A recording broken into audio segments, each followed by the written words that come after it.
शूरा महेश्वासा भीमार्जुन समायुधि युयुधानो विराटश्च द्रुपदश्च महारथः। कुरुक्षेत्र की उस भयंकर रणभूमि में जहां मृत्यु तांडव करने के लिए प्रस्तुत थी, अहंकारी राजा दुर्योधन का मन अब भीतर से कांपने लगा था। अपने गुरु द्रोणाचार्य के समीप खड़े होकर दुर्योधन अब पांडवों की सेना के उन महान योद्धाओं का वर्णन कर रहा है जिन्हें देखकर उसका हृदय भयभीत हो रहा है। वो कहता है, हे आचार्य, इस सेना में बड़े बड़े धनुषों वाले तथा युद्ध में भीम और अर्जुन के समान शूरवीर सात्यकी, राजा विराट और महारथी द्रुपद है।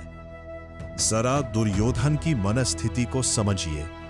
दुर्योधन की दृष्टि केवल सैनिकों की संख्या पर नहीं है, उसकी दृष्टि उन योद्धाओं के अजेय पराक्रम पर है। वह भीम और अर्जुन को शक्ति का मापदंड मान रहा है।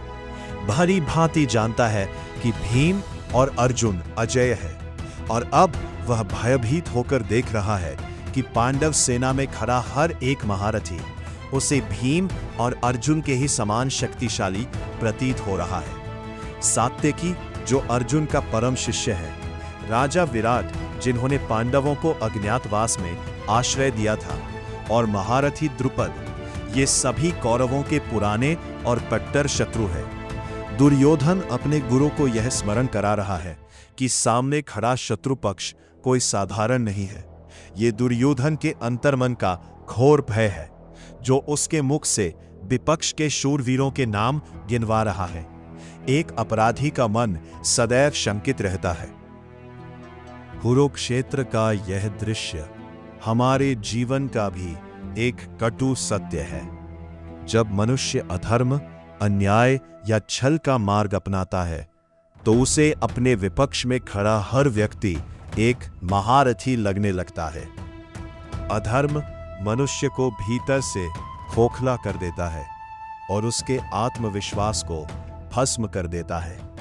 याद रखिए, दुर्योधन के पास 11 अक्षौहिणी की विशाल सेना थी। उसके पास पितामह भीष्म, गुरु द्रोण और सूर्यपुत्र कर्ण जैसे अजेय योद्धा थे।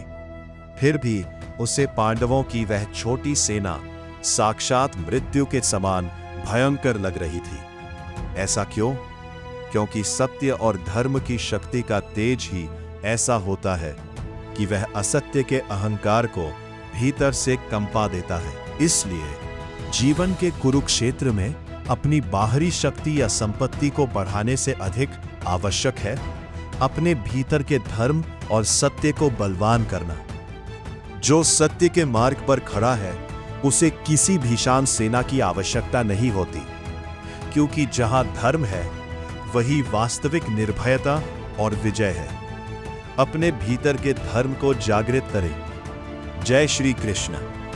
Please like, subscribe and comment. जय श्री कृष्ण।